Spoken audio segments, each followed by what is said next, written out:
Mais regarde, je vais t'expliquer le One Play Funnel en quoi ça consiste. Tu prends un réseau social. Sur ces réseaux, tu vas développer de l'audience en faisant des ajouts d'amis, en faisant des connexions LinkedIn, en faisant des following, des commentaires, etc. Donc en gros, tu vas alimenter ton compte.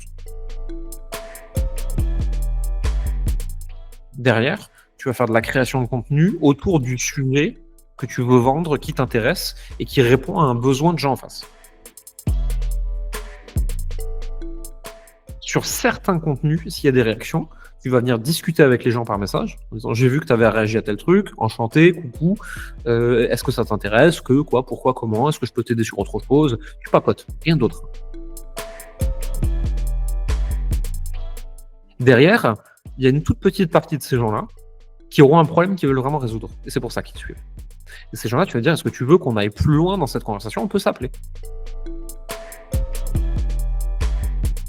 Tu vas effectuer un diagnostic pour voir si tu peux vraiment les aider. Et au bout de ça, tu vas leur dire, écoute, d'après tout ce que tu m'as dit, je pense que je peux t'aider à régler la situation de telle façon, telle façon, telle façon. Est-ce que tu veux que je te présente ce que je fais et comment je le fais? Et donc là, tu pitches ton offre, il y a des personnes qui diront oui, d'autres qui diront non. Tu vois que les étapes sont extrêmement simples, que même quelqu'un qui n'est pas habitué au digital peut tout à fait les réaliser avec un seul réseau social du moment qu'il apprend à s'en servir à peu près correctement, et que le reste, c'est juste des humains qui parlent à des humains. Ouais, Jérémy, comme je te disais en off, moi j'avais déjà entendu parler de toi il y a quelques années avec une personne qu'on avait en commun, Pierre Godard, que j'ai reçu 2 fois même sur le podcast. À l'époque, je faisais encore, ça me fait bizarre je faisais un business bizarre là. Je sais pas si tu te rappelles, à un moment sur Facebook, tu avais la possibilité de créer des profils perso et de faire des rajouts d'amis. Et ensuite, tu pouvais transformer le profil en page. Donc, Oui. je crois la limite, c'était 5 000. Et ensuite, dès que tu le transformes en page, ça fait automatiquement une page qui a 5 000 et que tu peux tout de suite lancer sur une niche pour un business quelconque. Et les ajouts Ouais, que bien tu as sûr. fait, tu fais des ajouts nichés, quoi, donc par rapport à des intérêts de produits ou de services que tu comptes vendre après. Donc ça, c'est ce que moi je faisais à l'époque et je vendais ça sur 5 euros.com. Enfin, je crois que c'est Comeup maintenant, ils ont changé de nom. Ça, c'est là, je parle vraiment de 2017, 2016-2017. Et Pierre, je sais même plus comment je l'ai rencontré et il avait vu mon truc, il était intéressé, il voulait que je lui montre comment faire comment faire cette activité-là, quoi. Et au même moment, je pensais déjà lancer le podcast, mais sauf que j'étais donné, donc j'avais pas forcément des guests, des personnes que je pouvais interviewer. J'ai commencé par proposer aux gens qui étaient directement proches de moi, quoi, des clients, des amis. Et Pierre, il fait partie de mes premiers invités. C'est comme ça qu'on a commencé. Et puis à côté, je continuais de suivre ce qu'il faisait. Et je savais qu'il s'était associé avec quelqu'un avec qui il lançait une activité qui s'appelait Business Canapé. Si je me trompe pas, c'est ça, quoi. C'est ça. Alors, si tu veux, je vais te faire le truc en accélération parce que sinon on en a pour 3 plombes. Ouais. Moi, j'ai un master en stratégie digitale. J'ai travaillé dans les médias en ligne. J'ai travaillé pour des agences, j'ai travaillé pour des grandes entreprises, etc. Ensuite, j'ai fait freelancing, consulting, petite agence et tout. Et au bout d'un moment, j'en ai eu marre et je suis revenu à accompagner sur le digital. Donc, je maîtrise les infopreneurs, les coachs, les freelances. J'ai eu un premier programme tout seul qui s'appelait La Meute. Ensuite, avec un associé, à l'époque, on a lancé le programme Mercure, qui après est devenu le programme Business Canapé. On a collaboré avec Pierre Godard justement sur ce programme, son lancement, son développement, etc. Et moi, en 2020, Pierre a arrêté de travailler avec cet associé avec moi. En 2020 ou 2019, je me souviens plus bien. Et en 2021, moi, je me suis séparé de cet associé et j'ai continué ce que je fais aujourd'hui. Super. J'allais te poser la question, tu l'as fait. Donc, mais est-ce que tu peux quand même te présenter succinctement, mon cher? Ouais, bien sûr. Je m'appelle Jérémy Coleman, j'ai 36 ans, je vis en France, je suis marié, je suis papa d'un petit garçon de 1 an. Ça dit déjà beaucoup de choses de moi sur le plan personnel. Et en pro, je suis à la tête d'une entreprise qui s'appelle Coleman Publishing, qui aide des coachs, des infopreneurs, des freelances, des consultants, enfin toutes les professions de service, à développer leur activité avec des systèmes aussi simples que possible. Donc sur des gens qui sont plutôt débutants, avec une méthode qu'on a créée qui s'appelle le One Place Funnel.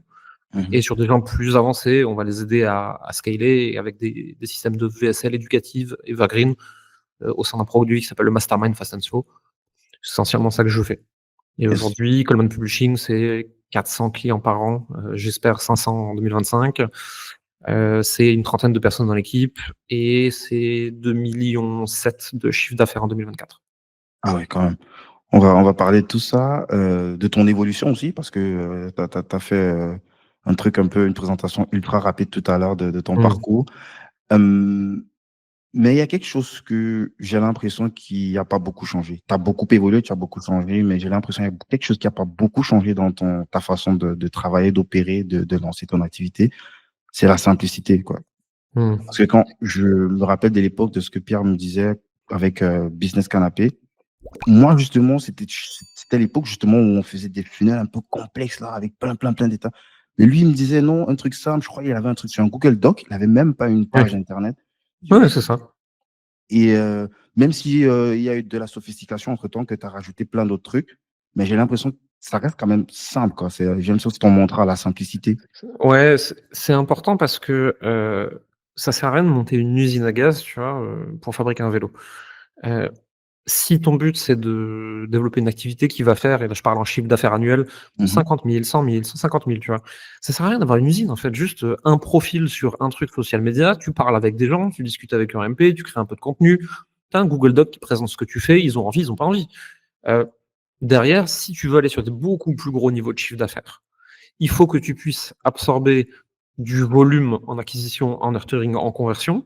Et là, il faut des systèmes comme des funnels, comme des VSL, comme des webinaires, des choses comme ça. Mais faut pas tout mélanger, tu vois. Ces systèmes, c'est juste des systèmes qui permettent d'absorber du volume à grande échelle. mhm, Si tu as pas de volume et que tu fais quasiment que du one-one, tu as besoin de ces trucs-là, tu vois. C'est de la même façon, j'ai pas besoin d'un tank pour aller chercher le pain. J'ai besoin de mes pieds ou à la rigueur d'une Clio, tu vois, selon où est-ce que c'est. Mais donc, pas de trucs compliqués. Et en fait, j'aime pas les trucs compliqués, en fait, je trouve pas ça élégant. Sur la durée, ça finit toujours par péter, il y a toujours quelque chose qui merde quelque part. C'est pas agréable à piloter. Pour des gens qui sont pas des marketeurs dans l'âme, c'est extrêmement compliqué à mettre en place. Ça marche une fois sur 2 et on sait jamais pourquoi ça marche pas. J'aime les trucs simples, je trouve ça efficace. Est-ce que t'as toujours été comme ça, même à l'époque? Tu as Ouais, parlé un ouais. peu de quand tu étais à l'Uni et tout ça, et que tu es rentré en agence. Ouais, Est-ce qu'il n'y avait pas une contradiction? Peut-être ce serait intéressant qu'on revienne un peu derrière tes on peut premières expériences. ouais, on peut revenir, ouais. C'est pas quelque chose, justement, qu'on pourrait te reprocher en agence, où on va beaucoup plus rajouter de la complexité, et toi, tu es plus quelqu'un de méga simple qui va chercher le truc direct qui ramène au résultat. La seule fois où j'étais en agence en interne, c'était un stage, j'étais une agence d'influence. C'était plutôt des choses assez basiques dont on avait besoin. Derrière, j'ai été consultant en sous-traitance d'agence. Mhm, Ah, pareil, en fait, on me demandait de l'efficacité, on me demandait des trucs qui marchent, tu vois. Je me suis retrouvé à l'époque, par un concours de circonstances, à coacher une branche professionnelle de Sony sur leur communication digitale B2B. C'était pas un gros truc, hein, c'était, je crois, une journée, un truc comme ça, ou une demi-journée, je me souviens plus. Et en fait, on leur a présenté des trucs super simples, tu vois. C'est voici quel réseau utiliser, voici où est a priori votre audience, voici quels influenceurs vous pouvez recopier pour comprendre la mécanique, et ensuite vous l'approprier, utiliser vos mots à vous, etc. En fait, on leur a présenté des choses super simples avec surtout beaucoup d'exemples et beaucoup de cas pratiques. Et de mhm, ce que je me souviens, ils étaient plutôt contents. Que ce soit en B2B ou B2C, j'aime bien les choses simples en fait. Et après, si les gens en face de moi, ils viennent vraiment d'un univers corporate avec ses dérives, où ils veulent des trucs très compliqués parce que ça leur donne l'impression d'être intelligent, d'avoir un truc à raconter à leurs supérieurs, des choses comme ça, ils font pas appel à moi. Tu vois. Je suis, mais de toute façon, si tu regardes ma tronche aujourd'hui, je suis l'antithèse de ce que ces gens-là appellent. mhm. Je suis trop vulgaire, je suis trop droit au but, j'ai trop tendance à dire qu'un truc c'est de la merde si c'est vraiment le cas. Et je C'est trouve trop que pas politiquement correct. Ouais. ouais, et je fais pas exprès, tu vois? Parce qu'il y a des sujets, par exemple, qui sont trop incorrects. Je préfère juste ne pas en parler. Parce que j'estime que, à part foutre la merde, mon avis, il a pas grand chose à apporter au débat. Heu, Mhm. mais sur ma zone d'expertise, et elle est toute petite, hein, mais c'est la même depuis 15 ans, j'ai pas envie de faire des rondes de jambes. Quand j'ai un truc à dire, je le dis. Tu es pas content, tu es pas content. Il fallait pas me demander dans ce cas-là. Yes. Et 15 ans de et ap carrière. ouais, j'ai commencé à faire du marketing digital. Au début, c'était pas grand-chose, hein, mais quand j'avais 22 ans, un truc comme ça. J'en ai 36 aujourd'hui, donc ça fait un peu non, ça fait une quinzaine d'années, ouais. Et comment tu rentres dans ça? Je veux dire, est-ce que dans ton parcours, il y avait déjà une trajectoire claire? Je ne vais pas Au début, refaire non. toute ta vie, hein, reprenons Non, juste non, mais comment je peux qu'est-ce qui t'expliquer. t'influence? Vers mes 18 ans, je pense que c'est un truc comme ça. Je comprends que en termes de développement personnel, je suis à zéro, qu'avec les filles, je suis à zéro, que ça, tu vois, je suis un petit geek, quoi. Mmh mh. Et donc, comme tout le monde, je vais sur Google et je tape des trucs, tu vois. Je tape sûrement, comment avoir une copine, comment être plus à l'aise, comment être moins timide, des trucs comme ça, tu vois. Je me Mmh souviens plus mh, mmh exactement. mh. Et je me retrouve sur un média en ligne qui existe encore, je crois d'ailleurs, qui s'appelle artdeséduire.com. Je découvre, le monde de la séduction en ligne, tu vois? Avec ses dérives aussi d'ailleurs, hein. Mais moi, je m'accroche surtout à une branche de ce truc-là qui est le développement personnel. Mmh mh. Je commence à lire des livres, je découvre des gens comme Tony Robbins, je découvre plein de gens. Mais je découvre aussi tout ce monde du business en ligne, tu vois? Ah, sauf qu'à l'époque, c'était des blogs avec des produits à 9 €. Ouais, je vois. À ce moment-là, donc je découvre le business en ligne, je m'y accroche pas plus que ça, juste je m'y intéresse, mais je continue mon chemin sur tout ce qui est développement personnel, tu vois? En Mmh mh. disant: «Quel humain j'ai envie de devenir?» Et en choisissant de devenir un autre humain, bah, je commence à lire plus de livres. Et tu sais, quand tu commences à explorer le monde des bouquins, de non-fictional books, des bouquins de FRSO, des bouquins de business, des biographies de gens un peu stylés qui ont fait des trucs et tout, très vite, tu commences à découvrir le marketing, tu commences à découvrir la vente, tu commences à découvrir comment construire des entreprises. Et moi qui déjà à l'époque matchais à aucun moule, je me suis bien rendu compte que ça pouvait être un truc. Et il se trouve qu'à cette époque-là, je rate une année de fac. Mes parents, ils me mettent un coup de pied au cul, ils me disent: «Tu vas aller dans telle école, tu fermes ta gueule, tu vas là, c'est tout. Il y a pas de sujet, tu vas pas faire rien, donc tu vas là». Mmh mh. Et ils me mettent à l'ISEG, en marketing et communication. Je fais un C'est où tronc. ça? C'est dans quelle ville? C'était à Strasbourg. Strasbourg. J'ai Ah, grandi à je Strasbourg. comprends, tu es de Stras peut-être c'est pour Ouais, ça ton nom Coleman, ça sonne, ouais. très après si tu parles allemand? Non, j'ai essayé, vaguement il y a longtemps, mais les profs visiblement, c'était pas Ouais, terrible. je savais qu'il y avait un truc. Ouais, ouais, c'est parce que moi je vis en Allemagne donc je yes. T'inquiète. Mmh mh mh. Je fais le tronc commun dans cette école. C'était chaotique, j'allais pas en cours, je trouve ça nul, je trouve ça pas intéressant. J'ai 2-3 profs quand même avec qui je m'entends bien, Mmh mh. et avec lesquels donc j'ai 19. Tous les autres endroits, c'est une catastrophe. Jusqu'au moment où par miracle, ils finissent par me laisser passer quand même, avec un peu de pression familiale, hein. Là où c'est Et ma famille qui m'a non, ma famille m'a sauvé le cul parce que l'école voulait me virer. ah ouais! Ah oui, oui, donc j'étais jamais là. Et puis j'étais con, quoi, enfin, j'étais un petit con, vraiment. Heu, je sais pas comment je me retrouve en 4e année et là, il y a la spécialisation. Et là, je me suis spécialisé en stratégie digitale, en fait. Et là, d'un coup, ce que je vois à l'école, se connecte à ce que j'ai découvert par le passé, aux petits trucs que je bidouillais sur internet, tu vois? Et d'un Mmh coup, mh. tout prend du sens. Et d'un coup, j'ai l'impression d'être à l'école pour quelque chose, je comprends ce que je suis en train de faire, tu vois? Et là, j'ai un déclic, je développe plus de projets en ligne. J'avais un blog dans la mode masculine à cette époque-là, qui est devenu un média en ligne, qui a développé des objets en e-commerce, et qui a développé un livre aussi. Enfin, on commence à faire de plus en plus de choses. Et tout ça fait que je finis par avoir mon diplôme, je pars à Paris pour, le travail et plein d'autres trucs. Et quand j'arrive à Paris, si tu veux, je développe ce média. Ce média finit par être, le 4e ou 5e en France à l'époque sur la mode masculine. Ah ouais. Ça existe encore? Ouais, il existe encore, il a été revendu et je crois que maintenant il y a la personne qui l'a racheté l'utilise comme blog, lifestyle, truc comme ça. Ça s'appelle, bw-yw.com. Tu as gagné beaucoup Heu, d'argent avec ça? non, pas énormément. On a gagné un petit peu d'argent et puis on l'a revendu, on a pris un petit billet, c'était sympa. Mmh mh. Mais c'était pas une grosse exit, hein. Et après ça, si tu veux, on se sépare avec les associés, on revend et tout. Et là, je me dis: «Bon, je fais quoi?» Et en fait, j'ai plein de compétences que j'ai développées avec le blogging et le média en ligne, de tout ce qui est autour de la stratégie digitale et cetera. Je me mets en freelance, je commence à avoir quelques clients. Heu, Assez vite, je monte une petite agence. La petite agence, c'était pas non plus, tu vois, j'ai pas monté Havas, hein, c'était moi avec, 5-6 freelances. Et à un moment, il y a un point de bascule où je suis avec un client où mon interlocuteur me supporte pas. Parce qu'en fait, la personne qui m'a recruté, c'est pas la même que celle qui gère le service où j'interviens. Et là où en gros, la personne avec qui je travaille, elle me supporte pas. Elle veut pas me voir, elle voudrait pas que je sois là. Forcément, les relations sont tendues et puis un jour, ils nous annulent un rendez-vous à la dernière minute, puis ils changent l'heure et puis ils le remettent et cetera. Puis au bout d'un moment, juste je l'annule le rendez-vous, tu vois? Je fais: «Bah, dans ce cas-là, on fait pas de rendez-vous et c'est réglé», tu vois? Et là, le mec, je l'avais au téléphone et il me hurle dessus. en me disant: «Mais je suis le client pour qui vous vous prenez», et cetera. OK, d'accord, très bien, fin du contrat, merci, au revoir. Et là, je me dis: «OK, le monde corporate, c'est pas pour moi». Déjà parce que j'étais un petit con, tu vois? C'est moi aussi qui avais fait des erreurs, mais aussi, j'en comprends pas les codes et j'ai pas envie de m'y plier. En fait, ça me fait chier. Je me suis pas adapté à ce monde-là, tu vois, à ce moment-là. Mmh. Et donc je me dis: «Tiens, je me souviens de ce monde des blogs en ligne, de ces trucs-là et tout, je vais revenir vers ça». Et en fait, j'ai commencé à faire du freelancing et du coaching pour des infopreneurs, des blogueurs, des coachs, des, freelances, des consultants, et cetera. Et ça a été le début de tout ce que je t'ai raconté ensuite.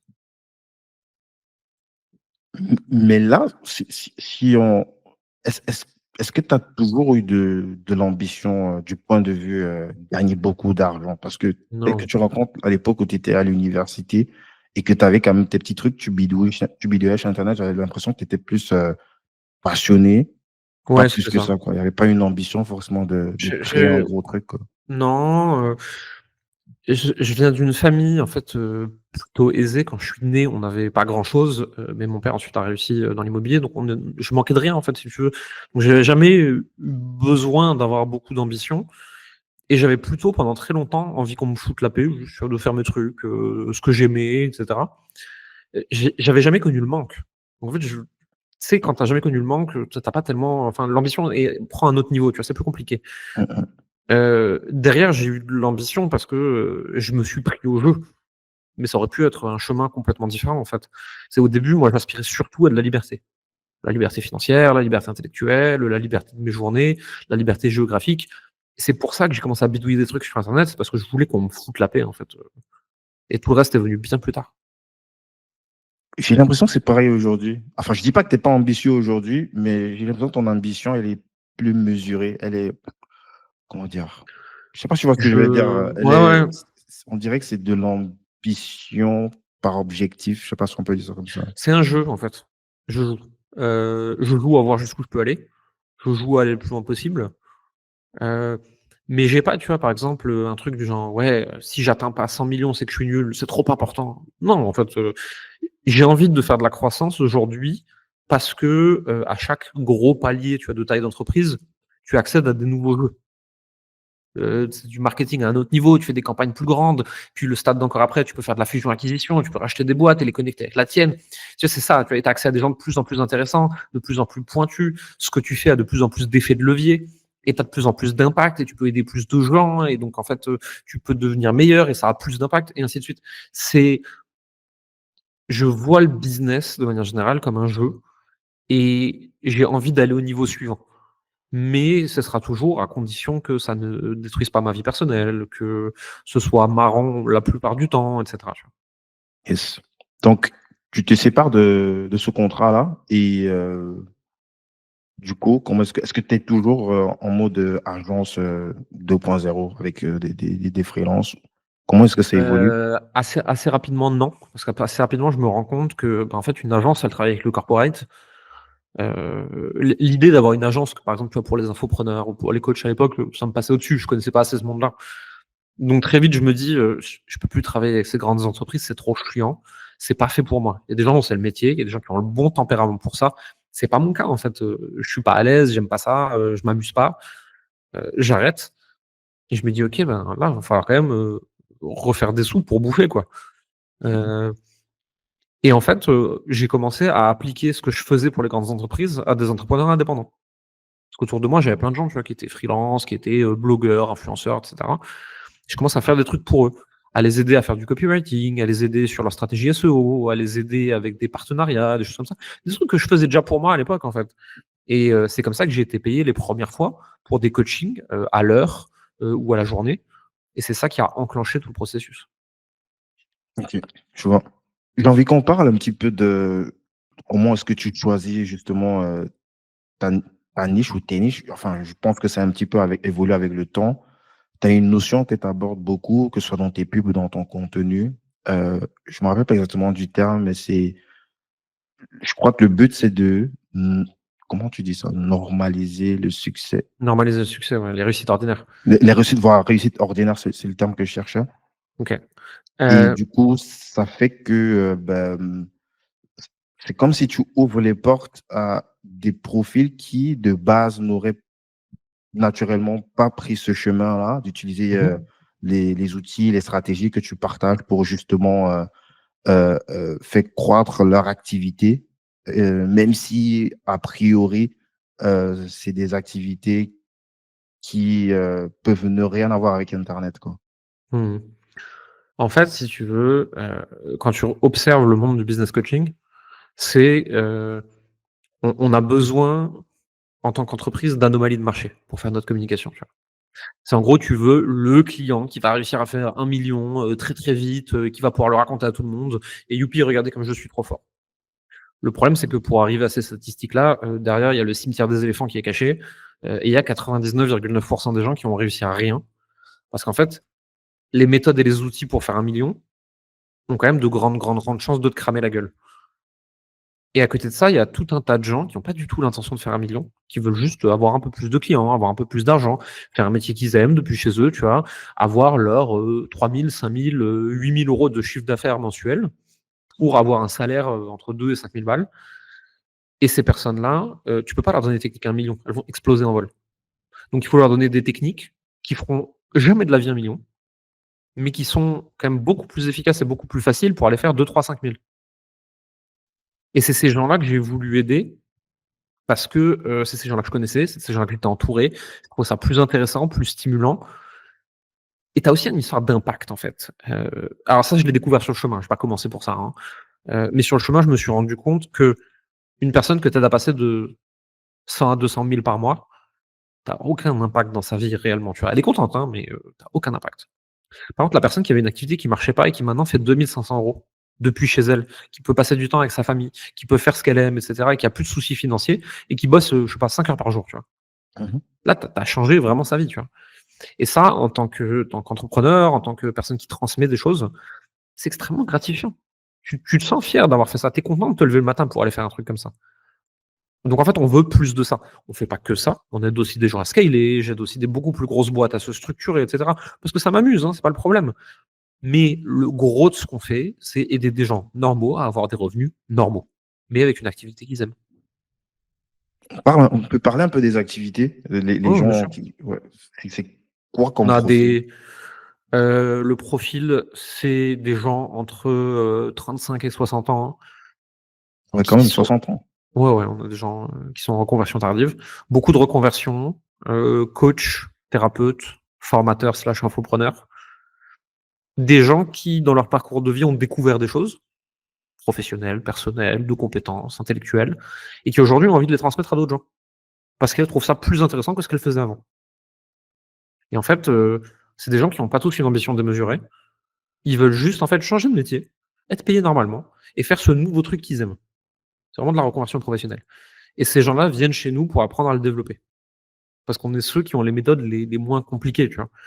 Et après, c'est ce que je leur dis, hein, c'est: «Attention, les méthodes sont très, très simples parce qu'elles ne sont pas adaptées pour faire des millions». Il y a aucune chance sur terre qu'avec, nos méthodes, entre guillemets «pour débutants», tu fasses 1 million, hein. Pas possible. C'est pas fait pour. Par contre, il y a de très, très, très, très grandes chances que tu puisses remplacer ton salaire et faire le métier que tu aimes. Et comment t'expliques ça? Parce que forcément, ça peut pas être ce qu'on fait sur internet, ça peut pas être, tous ces tunnels complexes et Non, tout. non. Comment ça s'explique? Et Le surtout l'âge, parce que là, tu as parlé de 60 ans. Comment Ouais, est-ce que tu expliques à quelqu'un qui a 60 ans de on launcher son activité en ligne? on simplifie énormément.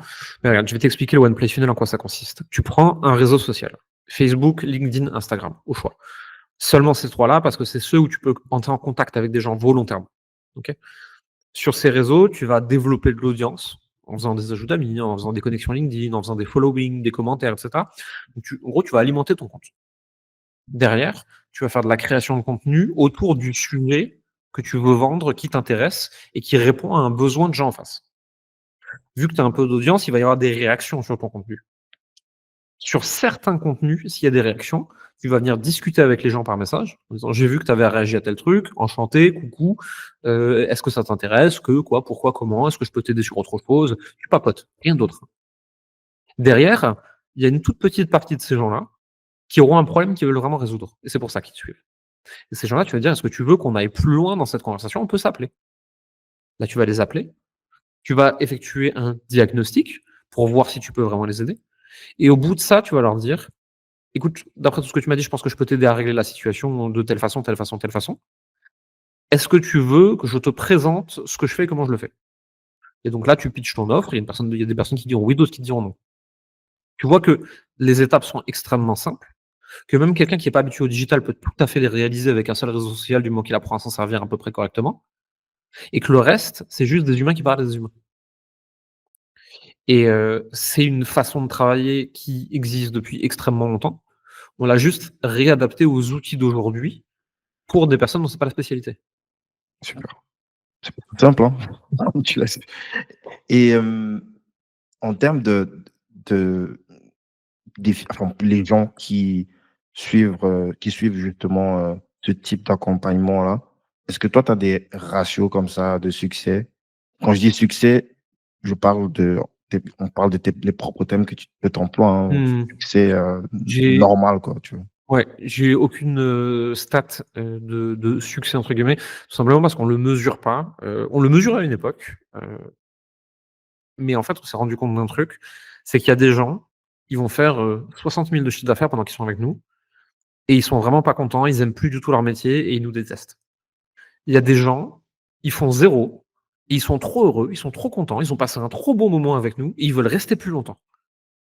Et il y a tout un tas de nuances entre ces 2 extrêmes-là.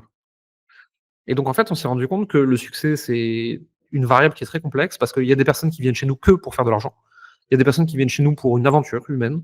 Il y en a qui viennent pour apprendre des trucs juste.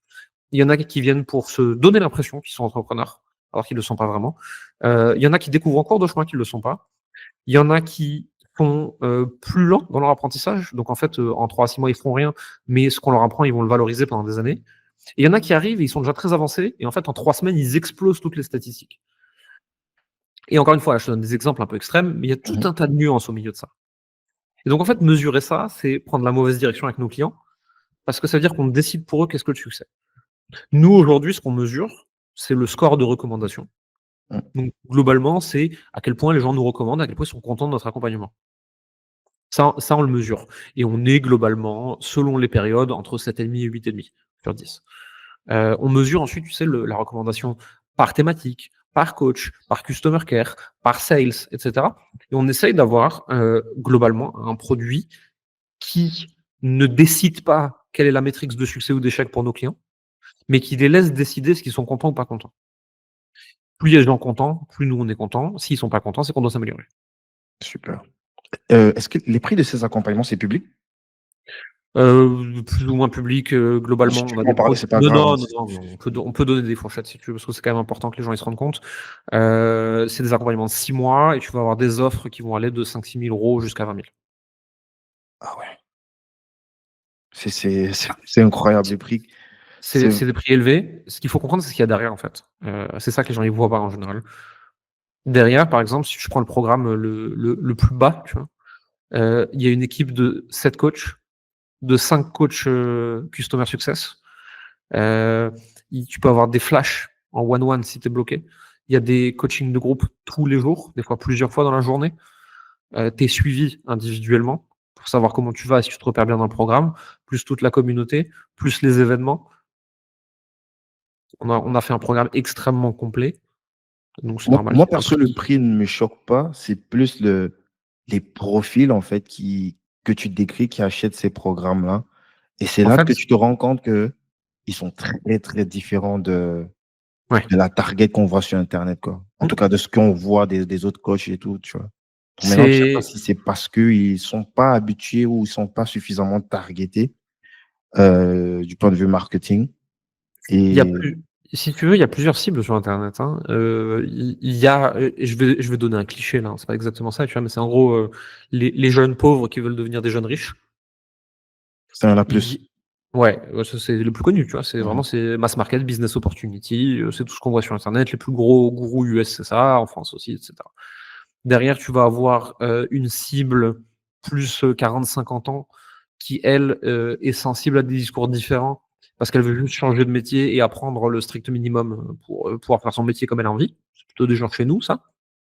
Et après, tu as toute une partie, qui sont des organismes de formation certains extrêmement sérieux, certains extrêmement voyous, et qui t'apprennent des compétences et se valorisent en entreprise avec des diplômes, des checklists, des machins, des trucs.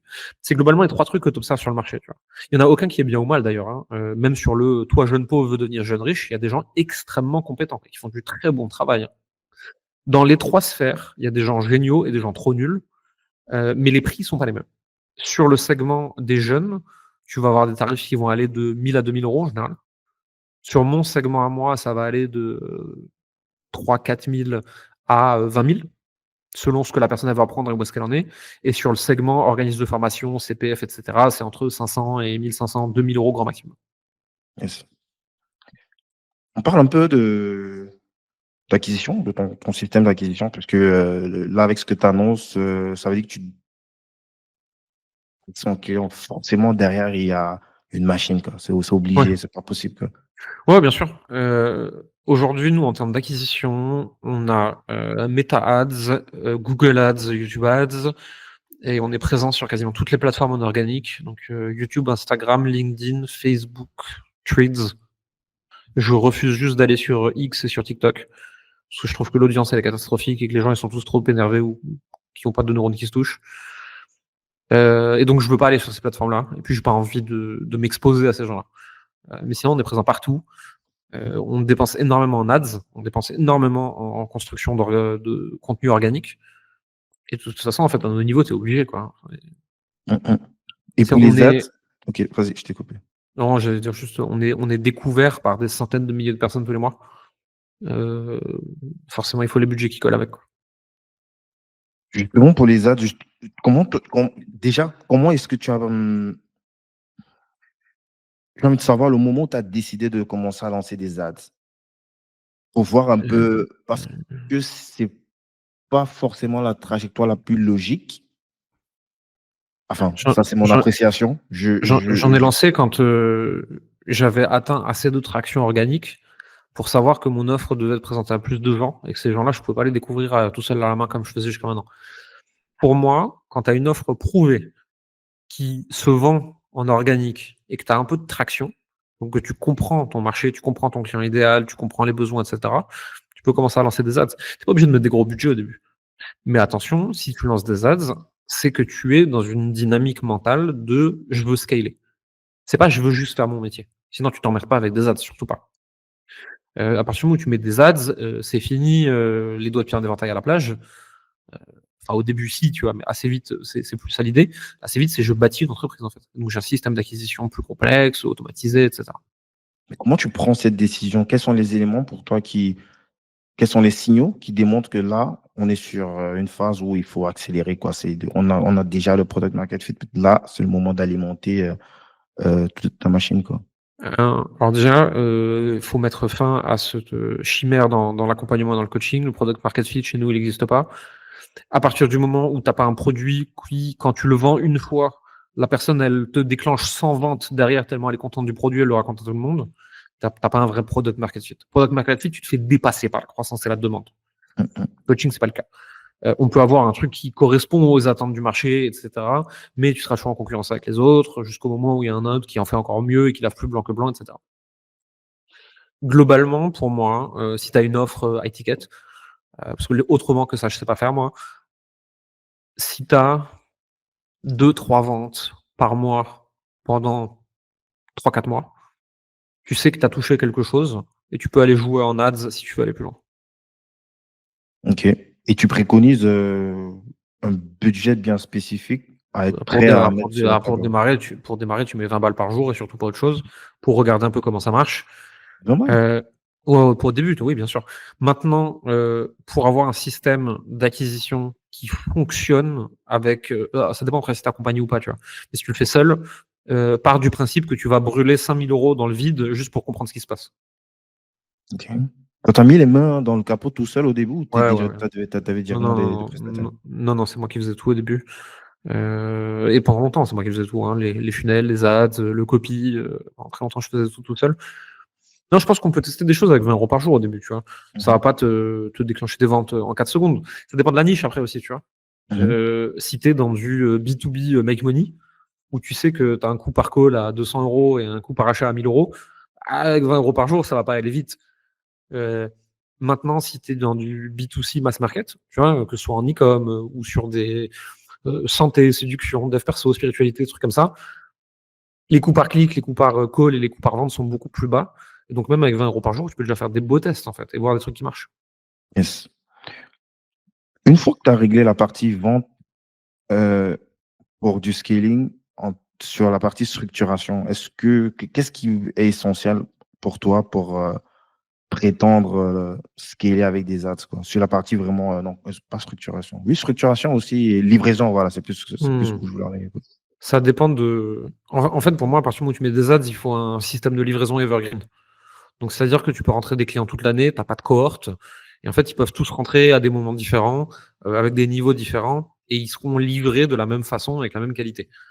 Donc, ce qu'il faut se demander, c'est mon produit, il amène les gens de A vers B, tu vois, on va dire. Et pour ça, il y a les étapes 1, 2, 3, 4, 5.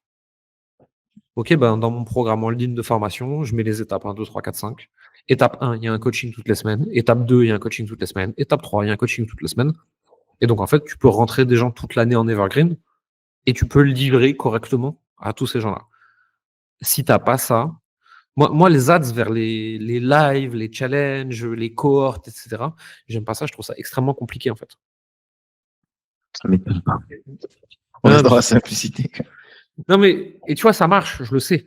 Je sais que les webinaires, les challenges, les trucs, les workshops, tout ce que tu veux, ça marche. J'ai pas de doute là-dessus. Ça m'emmerde. Je trouve ça trop fatigant. Je suis un papier à l'intérieur. J'ai pas envie de faire 3 heures de live le soir à 20h. Moi, à 20h, je suis au lit. Je travaille sur des heures normales. J'ai un enfant. En fait, si tu veux, si 80% de mon business peut pas se piloter avec mon téléphone et en déplacement, c'est que j'ai créé une entreprise trop compliquée. Et j'ai pas envie de ça. Je respecte ceux qui le font. Je dis pas que ça marche pas et que c'est pas bien. Et moi, perso, j'aime pas ça. Donc j'ai fait un truc qui fonctionne avec simplicité. Mais j'ai fait Est-ce un que, truc pour moi avant tout, tu vois. est-ce que, est-ce que toi tu as des, est-ce que par contre, est-ce que toi tu peux accompagner des personnes qui vont justement péter ce plafond de verre, qui sont J'ai prêts, du accompagné. moins mentalement? Ouais, bien sûr. On en a plein dans nos clients, c'est pas un problème. S'ils veulent faire des 5-day challenge, des webinaires et des trucs comme ça, non, on n'est pas les bonnes personnes pour ça. Par contre, s'ils veulent scaler un système evergreen, ouais, bien sûr, dans le mastermind, nos clients les plus avancés dans le mastermind, ils font 700 000 à l'année. Et moi, en perso, j'ai accompagné en mentorat des gens jusqu'à 2-3 millions l'année. Au-delà, je ne l'ai pas fait moi-même, donc je ne touche pas, parce qu'en fait, je ne sais pas comment il faut le faire. Mais oui, on accompagne aussi des gens qui scalent, tu vois. C'est pas la majorité de nos clients, mais on en a plein. Et pour des business qui plafonnent, si je te prends par exemple notre cas, nous on conseille beaucoup de personnes sur les finances perso, donc c'est pas quelque chose qu'on peut. Il faut parler 2 heures de temps avec quelqu'un pour structurer ou faire une planification financière. On doit passer ce temps. On ne peut pas se permettre de dire non, j'ai juste 15 minutes et puis je dois passer au Mmh. suivant. Comment est-ce que c'est possible de pouvoir penser scaling pour ce type d'activité-là? Parce qu'on peut pas, parce que c'est le travail de toute une vie dont on aide les personnes à optimiser quelque chose qu'elles ont passé des années à travailler. On ne peut pas se permettre d'optimiser ça juste parce que peut-être on a un flux, parce que c'est ce qui arrive actuellement chez nous. Actuellement, on a beaucoup, beaucoup de leads rentrants et on est obligé d'étaler en fait les rendez-vous et tu es bien placé pour le savoir. Quelqu'un qui te sollicite aujourd'hui, il a un rendez-vous dans 2 mois. C'est mort. C'est limite, quoi, tu vois. Non, ils restent quand Euh, même, mais ils sont frustrés, quoi, parce qu'ils ont compris, ouais. parce que notre proposition de valeur, elle est ultra, ultra, ultra élevée. Mmh. Mais sauf qu'on ne peut pas se permettre de parler aux gens en Ouais, 10-15 minutes. Il faut prendre le temps pour bien mettre la sûr. base. Il y a 2 possibilités, si tu peux scaler ça. Soit par les process, donc c'est-à-dire que tu leur mets un questionnaire ultra pointu en amont, qui fait qu'au lieu de passer 2 heures, tu passes 45 minutes. Tu viens de fois 2 le nombre de personnes que tu peux absorber. Ou alors, tu prends des gens à qui tu enseignes ce que toi tu fais et à suivre tes process millimétrés. Et donc, en fait, ça prend toujours 2 heures, mais ça dépend plus de toi. Ouais. Et si ça dépend de quelqu'un d'autre, tu peux en avoir 20 de quelqu'un d'autre. Et le mieux, c'est que tu mets des process pour qu'au lieu de durer 2 heures, ça dure 45 minutes. Et tu transmets ce que tu fais à des gens. Donc là, tu vas pouvoir absorber beaucoup plus de volume. Elle me fait coach en direct, là. En fait, Nice. on pense toujours que la façon dont on fait est la seule façon de faire. On le pense pour deux raisons. Déjà, parce qu'on a toujours fait comme ça. Ouais, Et en plus de ça, parce que les gens en face nous disent qu'ils sont venus spécifiquement pour ça, que c'est ça qui a le plus de valeur, c'est ça qui est le plus important. Et ça, c'est une erreur de raisonnement classique. Moi, beaucoup de gens que j'accompagnais l'ont, et je l'ai eu aussi. Hein. C'est que forcément, si par exemple, si tu ne fais que du one-one de 2 heures, tu n'attires que des gens qui ne sont là que pour le one-one de 2 heures. Mais la réalité, c'est que ces gens-là, si tu changes le système, ils se cassent. Mais il y a tous les autres qui n'en avaient rien à foutre du one-one de 2 heures qui, eux, maintenant peuvent venir. Et donc, en fait, tu perds 100 personnes, mais tu en gagnes 100 000 de l'autre côté. Et de toute façon, quand tu fais la transition, c'est la les tête, anciens hein. sont pas contents. Les anciens sont pas contents. De toute façon, quand une boîte change, que ce soit sa culture, son delivery, sa communication, tout, n'importe quoi, tu vois, les anciens sont pas contents. Regarde le pauvre monsieur Star Wars. Putain, le mec, c'est son œuvre, c'est lui qui décide. Il se fait insulter du matin au soir par les fans qui disent qu'il a trahi la nature profonde de Star Wars. Il n'y en a que chose à foutre.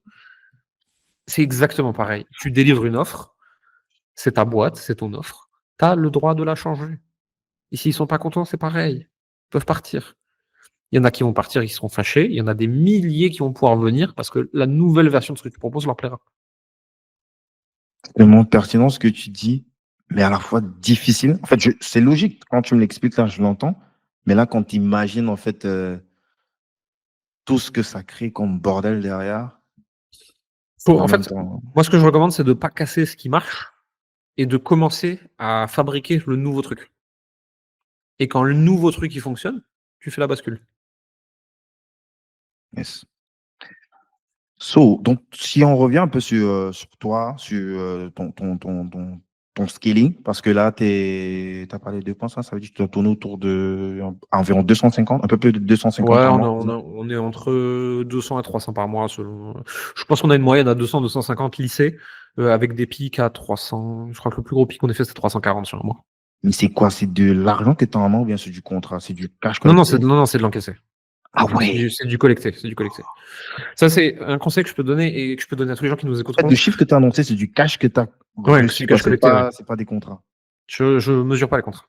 Et ça, c'est le conseil le plus important, si tu veux pas couler ta boîte, c'est de pas raisonner en contracté et de raisonner seulement en collecté. En fait, le contracté, tu sais jamais ce qui va se passer. C'est son poisson rouge bubule, il va décéder, le mec, il te paye plus. Et toi, tu as piloté ta boîte en fonction de ce que tu pensais recevoir. Tu sais pas si tu vas le recevoir. Tant que c'est pas sur mon compte, c'est pas à moi. C'est incroyable, ça.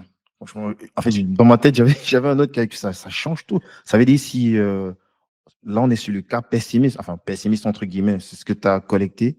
Mais techniquement, tu devrais encaisser beaucoup plus que ça à la fin de l'exercice Ouais, financier. si on fait 2 sets en collecté, on a quand même beaucoup de paiements upfront. Hein.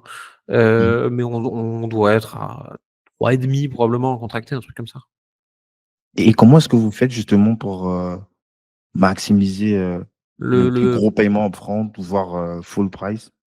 alors déjà, on ne propose pas grand-chose en plan de paiement. On propose une, deux, trois fois. Problème réglé. Si on n'a pas envie d'encaisser en 12 fois, on ne propose pas, en fait, c'est tout. Et derrière, en fait, nous, on fait ce que font la plupart des entreprises, hein, c'est qu'on applique une remise pour paiement anticipé, s'ils payent plus vite. Donc, s'ils Mhm. payent plus vite, ils ont une réduction. Ok. Et au niveau des ventes, j'imagine que c'est plus toi. Comment ça se passe? Non, non, c'est plus moi, aujourd'hui, il y a une équipe. Mhm. Bon, ça m'arrive encore de prendre un call de temps en temps, de répondre à un message de temps en temps, etc. J'aime bien, je trouve ça intéressant. Mais globalement, c'est des équipes. Aujourd'hui, on a une, deux, trois, quatre personnes, plus un directeur à la vente, plus une personne au setting. Donc, on a toute une équipe de vente qui est structurée aujourd'hui. Et comment est-ce que tu... je vais poser ma question en prenant notre cas. Moi, j'ai un associé et aujourd'hui, avec mon associé, la problématique que lui est là pour recruter des personnes pour vendre à sa place, c'est le fait que il y a comme un secret d'industrie, en fait, tu vois. Et il a peur, en fait, que ce secret d'industrie, bah, puisse fuiter. En fait, il a du mal à faire confiance. Et même s'il sait que en recrutant d'autres personnes à qui on va transmettre ça, ça va faire plus de cash, mais ça bloque quand même, quoi. Donc, je sais pas comment est-ce que toi tu fais. Bon, je sais pas si pour toi c'est la même problématique, mais j'imagine que les vendeurs, ils ont quand même l'œil sous le capot, quoi. Ils peuvent savoir tout ce qu'il y a à l'intérieur de ton expertise, ton Ouais, bien sûr. MBA. Ouais, bien sûr. Et alors, qu'est-ce qu'ils vont en faire? Tu vois, c'est pas du tout une peur bête, tu vois, parce que c'est une peur qui vient du monde corporate où il y a des vrais secrets industriels. Mais dans nos métiers, il y en a pas. Pour lui, Alors par moi, contre, il y en a, quoi. Dans la formule, la façon dont ils structurent. C'est vrai que je t'ai pas trop parlé de notre activité. Donc, nous, en fait, on accompagne les gens à créer leur propre système bancaire en utilisant comme outil de banque une police d'assurance vie. Donc, lorsqu'il est structuré d'une Mhm. certaine façon, il te permet d'avoir la fonction assurance vie et en même temps de pouvoir aller emprunter de l'argent à l'intérieur à très faible coût. Et ça Ok. demande de savoir comment structurer ce produit-là. Mhm. Et ben, lui, il a très peur justement que l'info est fuite, quoi. Mais les sales, ils ont pas besoin de savoir comment il est structuré le produit. Ils ont juste besoin de savoir le résultat.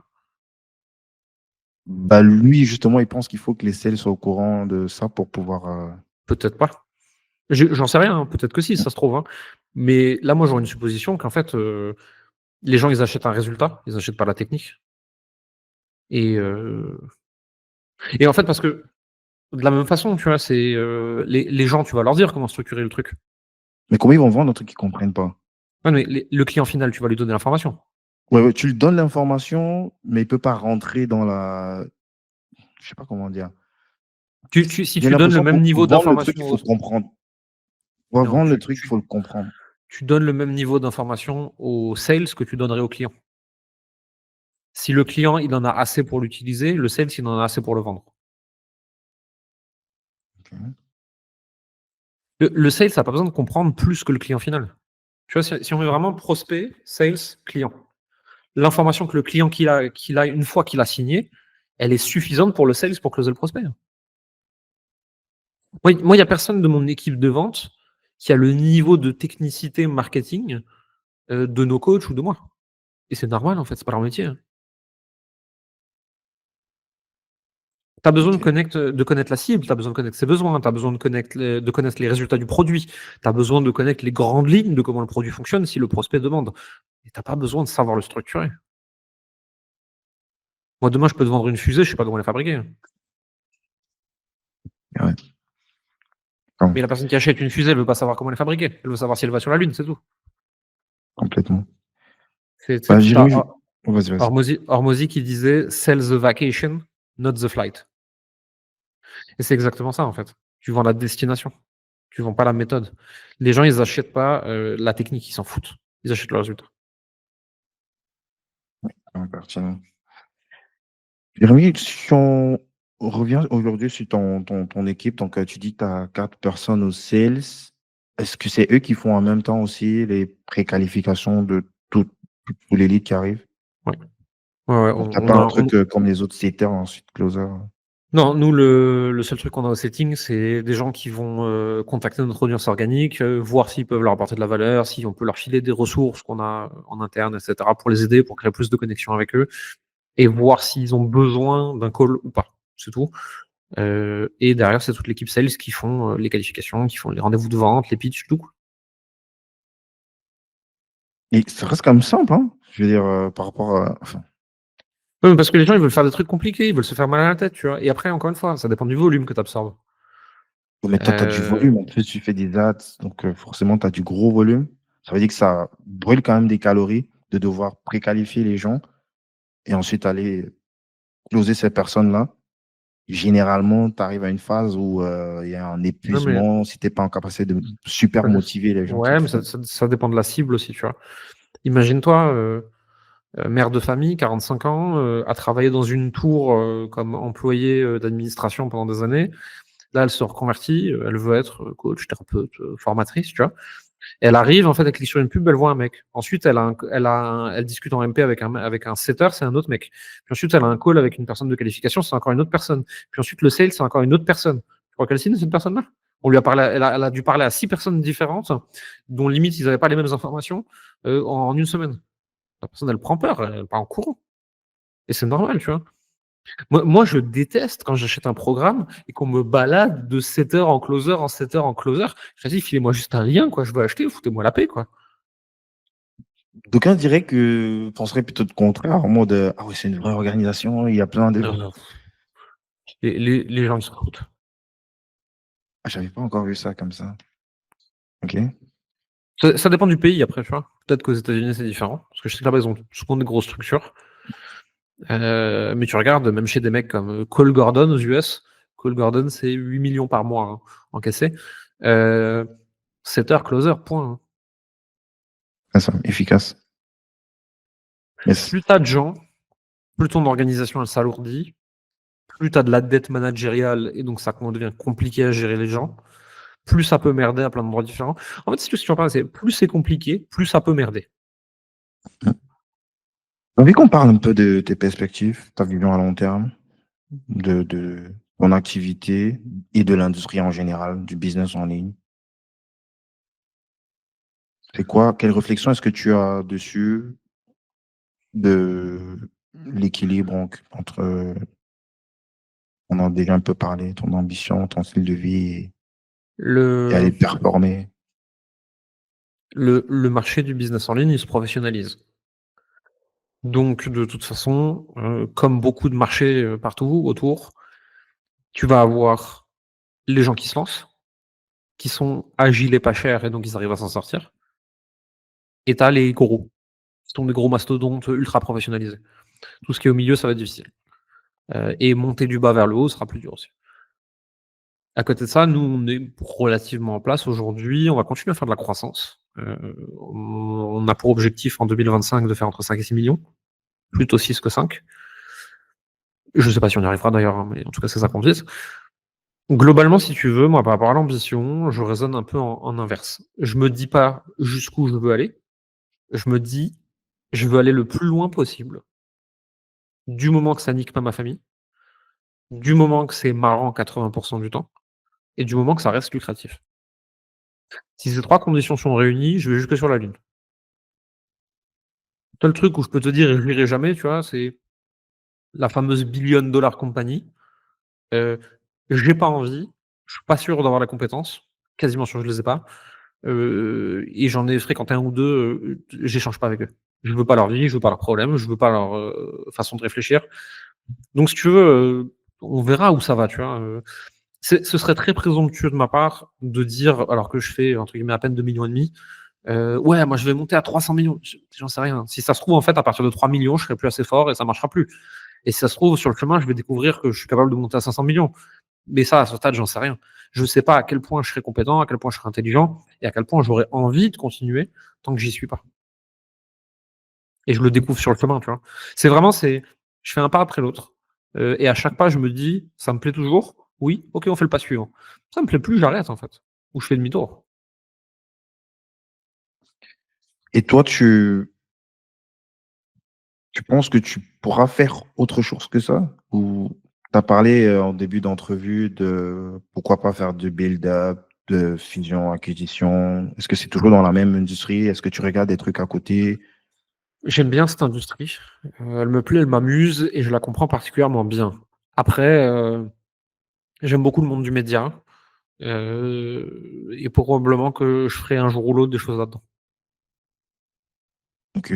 Mais les autres industries m'intéressent pas tellement à ce stade. Je peux changer d'avis si ça se trouve, hein. Mais pour l'instant, c'est surtout tout ce qui est médias en ligne qui m'intéresse le plus. Parce que vu que je sais créer des produits digitaux, si j'ai l'audience des médias en ligne, je peux faire des trucs vraiment cool. Ok. Je ne sais pas si je te pose cette question, mais bon, Oh, vas-y, hein. Je sais que tu vis en France. Mmh. Je sais que tu sais que tu es en capacité de pouvoir beaucoup plus optimiser parce que 2,5 millions, chacun peut faire le calcul. C'est beaucoup d'impôts. Tu peux optimiser comme tu veux, mais il y a une grosse partie quand même que tu dois donner à l'État, quoi. Ouais, bien sûr. Ce qui est tout à fait normal si tu vis en France, quoi. Donc, De toute façon, il c'est y a pas pas le pour choix. remettre. Tu vis en France, tu payes en France. Tous ceux qui pensent qu'ils peuvent esquiver alors qu'ils sont en France, ça marche pas, c'est illégal, vous allez vous faire attraper. Peut-être pas demain matin, peut-être dans 10 ans, mais vous vous ferez attraper. Ah, Heu jamais chauffé, partir. Je sais pas si, à Si. l'époque, tu es parti, je crois, Alors t'as déjà déjà, vécu voilà. en l'Est, non, je Voilà. crois. Je suis parti en Géorgie, à Tbilissi. J'ai vécu là-bas quelques mois, je suis rentré. J'ai Quelques mois. essayé, ouais, quelques mois, ouais. J'ai fait plein de pays différents. J'ai essayé l'Asie, j'ai essayé l'Estonie, etc. J'aime pas. Je suis mieux chez moi. Globalement, j'ai un enfant qui a des grands-parents qui vieillissent. J'ai mes amis qui sont ici et imaginons, tu vois, je me casse. Je vais, dans un pays où il y a beaucoup moins d'impôts, tu vois? Alors je vais gagner beaucoup plus d'argent, effectivement, tu vois? Mais je vais aussi, voir les gens que j'aime beaucoup moins souvent. Et quand on parle de mes parents, par exemple, ou les parents de ma femme, on parle de gens qui ont, entre 10 et 20 ans devant eux, tu vois? Peut-être 30, admettons, ce serait génial, mais et c'est des gens, tu vois, déjà là, on n'est pas dans la même ville qu'eux, on les voit, 3-4 fois dans l'année. Fais le calcul, en fait, c'est donc au lieu d'avoir 40 moments avec les gens que j'aime, je vais en avoir plus que 10 ou 15 avant qu'ils décèdent, parce que j'ai voulu gagner 1 million de plus. M'intéresse pas. Ça veut pas dire que je resterai en France toute ma vie. C'est tout à fait possible qu'un jour je parte, mais je ne partirai pas juste pour les impôts. Si je pars, c'est qu'il y a d'autres raisons qui m'ont poussé dehors et ça pourrait être le climat social, si je sens que mon fils est plus en sécurité, des choses comme ça. Ça pourrait me faire partir. Mais partir juste pour les impôts, ça me fait chier. J'ai pas envie de ça. Donc si demain, je pars, c'est qu'il y a eu d'autres raisons. On envisage beaucoup la Suisse avec ma femme, mais pour l'instant, on est en France, on y est bien et on verra au fur et à mesure. Yes. Investis un peu, comment est-ce que on peut parler de comment tu utilises ton argent, Ouais, de bien ce que sûr. tu peux parler, bien sûr. Ouais, alors Qu'est-ce que tu fais de ton cash? j'ai un train de vie relativement normal. En fait, si tu veux, moi, j'ai toujours cherché, au fur et à mesure, du développement de l'entreprise, à ce que mon train de vie quotidien reste, bas par rapport à mes revenus, mais faire des kiffs de temps en temps, tu vois? Donc en fait, au fur et à mesure qu'on a développé l'entreprise et qu'on a gagné plus d'argent, bah, on a fait des plus belles vacances, des plus beaux cadeaux, des choses comme ça. Mais on essaie de garder un train de vie relativement normal, au global. Encore une fois, normal, tu vois, c'est normal par rapport à nos revenus. Pas de yacht, quoi. Pas de yacht pour l'instant. Voilà, pas de yacht et de jet privé. Heu, mais si tu regardes, tu vois, moi j'ai des gens qui analysent mes finances, hein, bon c'est le métier, et qui disent que limite je fais partie de la branche Picsou, tu vois? Ce que je dépense par rapport à la réalité de ce qu'on gagne, heu, mais parce que j'aime pas ça. Ça m'intéresse pas de flamber des sommes astronomiques. Après derrière en termes d'investissement, bourse, IMO, un peu crypto, mais léger, tu vois? Parce que, Tu enfin, t'en occupes ou tu le délègues? non, non, je m'occupe de tout. OK. Et après investissement sur soi énormément, forcément, tu vois? En formation, coaching, mastermind et compagnie, je pense qu'on doit dépenser, entre 100 et 150 000 par an, heu, donc Ah forcément. ouais, 150 Ouais. 000. Ah ouais, je pense que j'ai vu dans une entrevue, je sais pas laquelle, où tu disais que tu avais adopté une nouvelle stratégie de formation. Au lieu de chercher à faire toutes les formations toi-même, tu vas aller plutôt prendre des programmes de formation, mastermind ou accompagnement pour tes head of, Pour mes équipes, ouais. ouais, Ouais, pour ouais, tes effectivement. personnages clés. Ouais, c'est ça. C'est, les responsables de pôle, on les met dans des masterminds ou dans des coachings. On fait venir des coachs et des consultants pour former nos équipes de manière générale, nos équipes de vente, nos équipes de coaching et cetera. Heu, moi, je me forme encore, hein, mais je peux pas tout suivre en même temps, j'ai pas le temps. Donc en fait, je forme mes équipes. Et toi, ça te fait pas, comment dire? Parce que ça coûte quand même aller prendre un programme à 20, 30, 40 000 pour quelqu'un qui peut se barrer, enfin, se barrer. C'est Il a normal, il peut apporté décider de suivre sa Ouais, bien sûr, carrière ailleurs. mais il a apporté de la valeur à l'entreprise avant de se barrer. Et vu que j'ai des gens à qui je travaille, que je respecte, qui me respectent, et on aime travailler ensemble et il y a une forme de loyauté, je sais que si j'investis sur eux, ils vont pas se barrer demain matin. Et après, s'ils se barrent demain matin, c'est le jeu. C'est que j'ai fait un pari de dire: «Cette personne va apporter plus à mon entreprise que ce qu'elle me coûte». Et 9 fois et demi sur 10, ce pari est gagnant. De temps en temps, ce sera pas le cas, c'est pas grave. OK. Je cherche à pas me poser ce genre de questions parce qu'elles amènent rien de positif, en fait. Heu, Bon, c'est peut-être comme pour, à minima, penser la suite, quoi. OK, ça partons du principe qu'elle va se barrer à un moment, c'est normal. Qu'est-ce qu'on fait? Est-ce qu'il y a des process à mettre en place comme ça pour faire comme une sorte de transmission? C'est un peu comme chez Toyota ou dans les grosses boîtes là, personne n'est indispensable, quoi. Tu peux te barrer du lendemain, la boîte elle continue de tourner, quoi. ouais, puis enfin, si tu veux, moi, les gens, jusqu'à présent, ils partent pas, en fait. qu'en fait, on a créé une culture et une vision et on les accompagne, on les coach et on les aide, on leur donne de la valeur et cetera et on les met en avant. Les gens ont pas envie de partir. Donc j'ai pas ce Yes. genre de problème. Mais c'est comme, au premier abord, je fais «confiance» entre guillemets, tu vois, presque à n'importe qui. Puis si tu me trahis une fois, tant pis pour toi, merci, au revoir, tu me verras plus jamais. Mais de toute façon, en fait, si tu veux, le potentiel de trahison et de nuisance des gens que tu rencontres, il est faible. Et de même, le potentiel de trahison et de nuisance de tes équipes, si tu leur fais confiance, il est faible en vrai. Ils vont piquer nos secrets, c'est pas grave, je les donne partout sur internet. Ils vont se barrer alors que je viens de les former, tant pis, c'est le jeu, tu vois? Enfin, on a assez peu de choses à perdre en fait à faire plutôt confiance. Et après je suis pas un pigeon non plus, tu vois? J'ai quand même un peu de pif, si la personne elle pue l'embrouille, je vais pas la laisser approcher. Mmh mh. Mais en faisant confiance aux gens, je trouve que tu tires plus de positif que de négatif. Est-ce que tu te sens sécure aujourd'hui, financièrement? Oui, heu, on a des moments où il y a plus ou moins de cash en perso comme en pro, mais je me sens extrêmement sécure parce que j'ai développé de l'audience et des compétences. Et donc en fait, si demain tout s'effondrait, en 3 semaines, je rebâtis de quoi bouffer. Et en fait, moi j'ai remarqué que le fameux sentiment d'abondance, tu vois? La sécurité financière, vient pas tellement de ce que tu as, mais de la confiance que tu as en toi-même d'être capable de le recréer. En fait, si tu sais que tu es capable, tu pas peur de perdre. Tu sais, je donne toujours un exemple à nos clients, tu vois? Je disais, «Est-ce que tu fais une crise de panique si tu pas de tournevis chez toi?» Bah, non, parce que pour une raison très simple, parce que tu rien à visser et si tu rien à visser, tu as rien à foutre d'avoir un tournevis.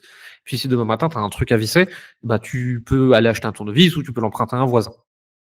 Donc en fait, parce que tu as la capacité de trouver le tournevis quand tu en as besoin, tu t'en fous de pas en avoir ou d'en avoir. L'argent, c'est la même chose. Si tu sais que tu as la capacité d'en obtenir quand tu en as besoin, en fait, avoir ou pas avoir n'a plus d'intérêt. On s'en fout. Si j'ai besoin d'argent, j'en fabrique. Parce que j'ai de l'audience, j'ai une autorité, j'ai des compétences, j'ai un réseau et donc je peux créer de l'argent à partir d'idées, à partir de mon temps. Yes. On va aller sur les questions de fin rapidement là, Jérémy. Comme ça, je te laisse, quelles sont les parties les plus difficiles de ton job, de ta vie? Heu, j'ai pas de partie difficile dans mon job. Je pense pas qu'on puisse dire que le business en ligne, tu vois, la formation en ligne, ce soit un métier difficile. L'humain, enfin, je dirais à la rigueur l'humain, c'est les parties les plus difficiles, tu vois? Quand, tu as un collaborateur qui va pas bien ou quand tu as un collaborateur, qu'il faut faire progresser et que c'est dur pour lui, tu vois? Enfin, c'est les problèmes d'humain, c'est les plus durs, je dirais. Le reste, c'est juste de la technique, c'est pas très compliqué. Ça veut pas dire que c'est pas challengeant au quotidien, tu vois? Mais je peux pas dire que ce soit dur, tu vois? Mmh mh.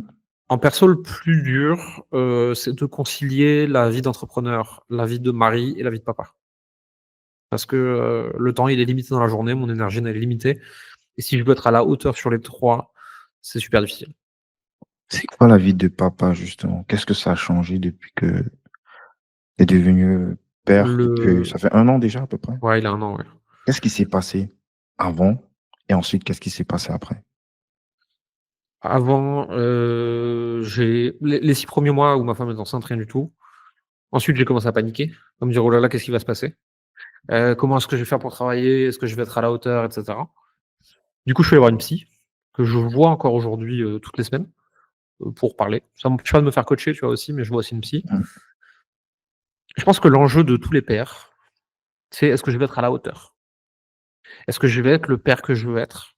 Est-ce que je vais être différent du mien? Est-ce que je vais être pareil et cetera? Moi, j'ai eu besoin d'avoir une psy pour parler de tout ça. Il y en a qui en ont pas besoin, c'est très bien. Je pense vraiment que si tu veux être un parent accompli, ça passe par, un peu d'introspection. Psy plus coach minimum, ça devrait être obligatoire à partir du moment où tu deviens parent. C'est mon avis personnel, moi, c'est ce qui m'a aidé, Mmh et mh. après le plus gros challenge, c'est le temps. Tu vois? Parce que, bah, un enfant, ça prend énormément de temps, ça demande énormément d'attention, ça peut générer énormément de fatigue et ça se concilie, pas très facilement avec la vie d'entrepreneur. Ça, c'est les plus gros challenges. Mais l'enjeu, c'est que du jour au lendemain, tu as la responsabilité d'un être vivant. Et en plus de ça, la nature est bien faite, c'est le tien, quoi. Faut qu'il aille bien. Donc d'un coup, ton ambition, tes enjeux, ta façon de réfléchir n'est plus la même. Tu réfléchis plus à court terme, tu réfléchis à long terme. Tu prends des décisions en fonction de ce qui va se passer pour ce petit être vivant dans les 1 an, 5 ans, 10 ans, 15 ans, 20 ans. Ça change ton rapport au temps. Tu penses qu'il faut absolument toujours être là? Tu penses que j'avais écouté une interview de Tony Parker où il disait que c'est vrai qu'il n'était pas toujours là pour son enfant, mais qu'en même temps, il réussissait à passer des moments de qualité avec son enfant. Mmh. Et C'est le discours de toutes les personnes qui sont pas là. tu trouves? Je Attention, ce que je vais dire là, c'est complexe. Déjà, en vrai, j'en sais rien. Tu vois, je te partage juste mon opinion, elle vaut rien. Je suis pas un Mhm. spécialiste de la parentalité ni de l'éducation. Peut-être que j'ai tort. Je trouve que c'est une excuse un peu facile de gens qui sont pas là. Maintenant, si ça se trouve, ils ont raison. Moi, j'ai choisi, et ça n'engage que moi. Je dis pas aux autres ce qu'ils doivent faire de leur vie, tu vois? D'essayer de passer le plus de temps possible avec mon enfant, parce qu'arrivera un moment très, très, très, très rapide où il aura plus du tout envie d'en passer avec moi. Et ça Mm. va aller très, très, très, très vite. Là, les 1 an, j'ai l'impression que c'était un clignement d'œil, vraiment. On comprend pas tant qu'on en a pas. Moi aussi, je croyais que je comprenais avant, je comprenais rien. Donc je choisis de passer le maximum de temps avec lui. Maintenant, je peux le faire. Je travaille à la maison, ça se passe plutôt bien pour moi, ma femme travaille avec moi, on n'est pas obligé de le mettre en mode de garde, on peut le garder avec nous, on peut moduler nos horaires, on peut se faire aider. C'est pas le cas de tout le monde. Donc si tu veux, donner des grands conseils et des grandes phrases, c'est facile. Je pense que chacun choisit le parent qu'il est et que de toute façon, le parent parfait, c'est le parent qui a pas d'enfant. Donc de toute façon, on sera des parents imparfaits, on va chacun faire de notre mieux, à la hauteur de ce qu'on est capable de donner ce jour-là et ce sera très bien comme ça, tu vois? Moi, perso, c'est vrai que mon père n'était pas forcément toujours là. Il s'est occupé de nous, hein. C'était un très bon, mon feu père, c'était un très bon père. Franchement, moi, j'étais très heureux. Mais je ne me sens pas plus traumatisé que ça. Et en même temps, je connais des personnes, justement, bah, c'est le choc de leur vie, quoi. En Mmh. fait, j'ai l'impression que ce truc qui s'est passé il y a de cela peut-être 25 ans, 30 ans, le fait que le père n'était pas là, ben, que ça a eu des conséquences sur tout ce qui s'est passé après. Il tue tout le truc. Là, j'arrive pas à avoir une position. C'est pas noir ou blanc, en fait. Je pense qu'il y a pas de position, tu vois? Tu as très bien identifié un truc, moi je l'ai déjà remarqué aussi. Tu as des personnes qui ont eu un père présent et c'est ça qui va les traumatiser. Tu as des personnes qui ont eu un père absent et c'est ça qui va les traumatiser. Tu en as d'autres, en fait, ils n'ont pas eu de père et ça va les traumatiser. Et puis pour exactement les mêmes situations, de l'autre côté, tu as d'autres enfants, ils s'en foutent, en fait. Ça leur fait rien. Ça leur a rien changé dans la vie, ils vont très bien. Et donc de toute façon, tu peux faire ce que tu veux avec les circonstances, de par l'interprétation que fera l'enfant. Il y en a qui vont se créer des traumas qu'il faudra résoudre plus tard et d'autres pas. Donc de toute façon, fais de ton mieux. Peut-être que ton gamin il sera bousillé quand même. De toute façon, tu peux rien. Moi, je dis toujours en rigolant, tu vois, le rôle d'un parent, c'est pas de pas bousiller son enfant, c'est de lui donner les outils pour se débousiller. Et le jour où il viendra, peut-être à 20 ans chez toi et te dira t'as merdé, tu diras oui, je suis désolé, tu as raison, que puis-je faire pour t'aider? Pas, on peut pas tout contrôler, tu vois. Pas de notre mieux. Yes. Là, tu as dit que je suis en train d'essayer de prendre des cours, des coachings chez toi. Mais comment est-ce que ça se passe avec, de ce que tu peux partager avec la mère?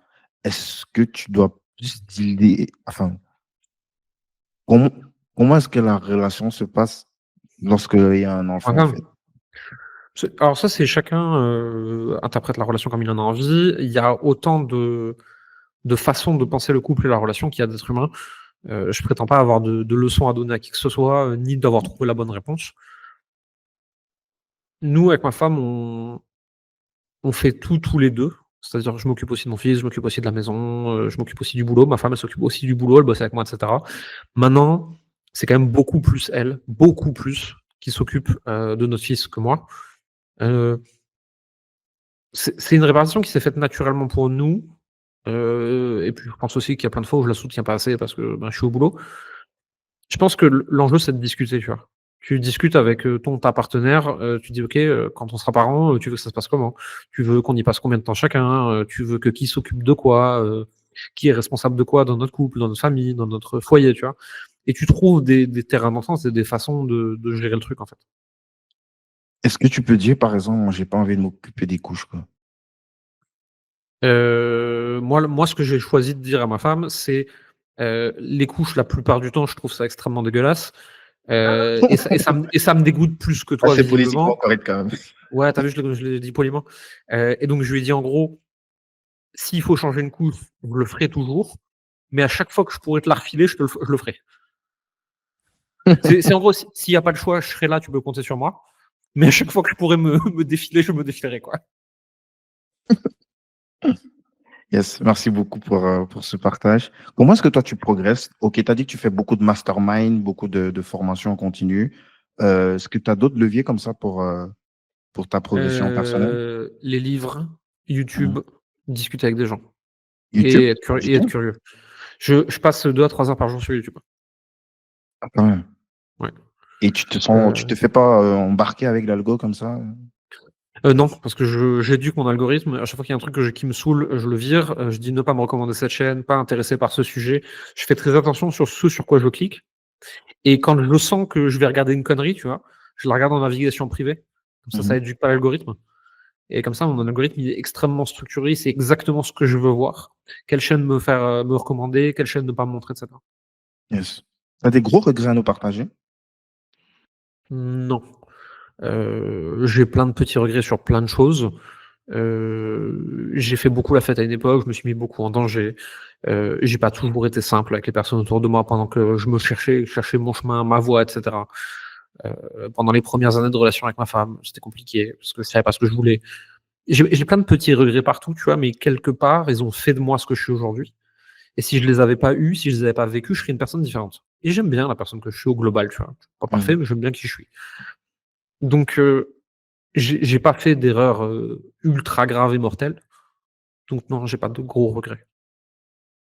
Tu aurais pour le coup une grosse fierté à partager? Il y en a plein des comme ça, si tu veux. J'ai été extrêmement timide et j'ai travaillé dessus, et j'ai fini par parler devant des salles de 200 personnes. J'étais pas du tout sportif et on m'a dit que j'étais pas fait pour, et j'ai couru des marathons, des trails et des choses comme ça. On m'a dit que je pourrais jamais manager des gens, jamais avoir une grosse entreprise parce que c'était pas fait pour moi, et j'ai prouvé le contraire.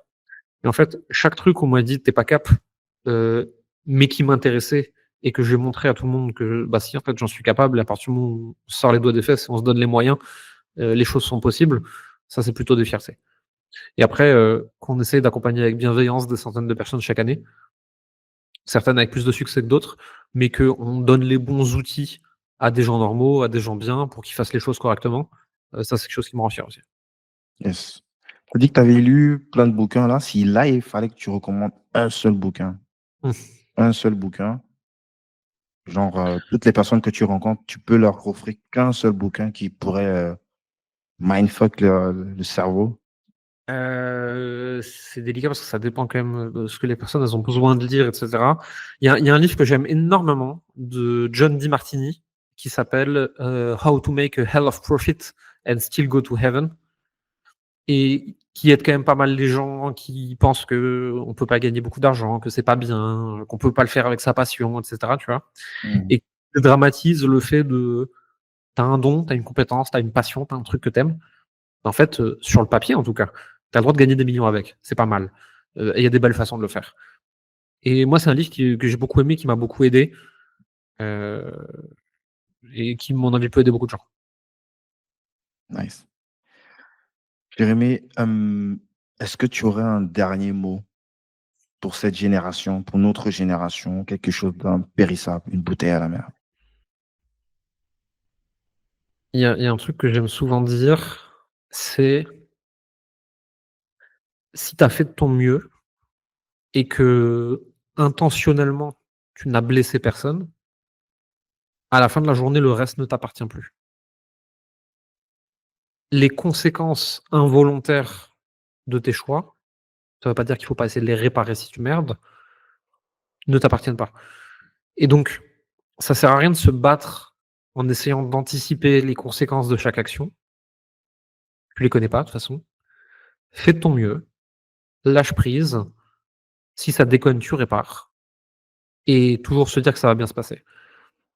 Les trucs qui nous paraissaient, impossibles et qui nous ruinaient la santé tellement on y réfléchissait il y a quelques années, aujourd'hui, on n'y pense plus et donc probablement que ce qui nous obsède aujourd'hui, dans 10 ans, on n'y pensera plus, donc autant pas y penser tout de suite.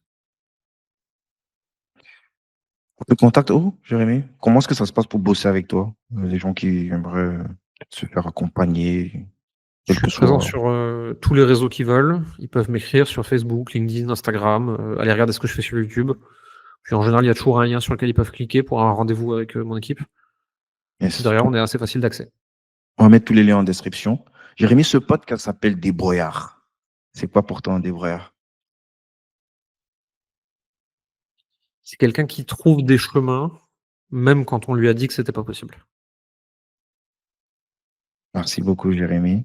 Merci pour Merci à ton toi. partage. Merci pour, je ne l'ai pas précisé, tu m'as mis super à l'aise en début d'entrevue. Autant j'ai fait plus d'une centaine d'échanges, d'entrevues, d'interviews, et à chaque fois, il y a ce track qui, lorsque je débute, et je pensais que c'était un truc perso, mais tu as réussi à me décomplexer dès le départ parce que toi, avec Je l'ai aussi, hein. l'expérience que tu Ouais. as, en plus, tu parles devant les gens directement. Moi, je parle très peu devant les gens. C'est toujours par caméra interposée. Tu as su m'y mettre. Là, je me dis, ah, t'inquiète, moi, pareil aussi, ça m'arrive tout le temps. Ça m'a mis super à l'aise. Franchement, merci pour ça. Bah, écoute, merci à toi. Et pour tous les gens qui nous écoutent, ça c'est important, tu vois, faut bien le rappeler. Même les gens pour qui ça a l'air d'être facile, on le traque comme vous. Tout le monde. Parce qu'en fait, c'est pas naturel de parler devant les autres. C'est pas naturel du tout. Donc c'est normal d'avoir le trac, en fait. Nice. Donc, on va mettre tous les liens en description. Allez suivre ce que Jérémy fait. Allez regarder sa chaîne YouTube aussi. Il a aussi des interviews qu'il fait. Il a plein de profils inspirants qui passent dessus. Merci à toi, Jérémy. Franchement, Merci beaucoup. ça se voit que tu es un bon gars, en vrai. Au-delà J'essaye. du business, franchement, merci. J'essaye. Super. À bientôt. Ciao.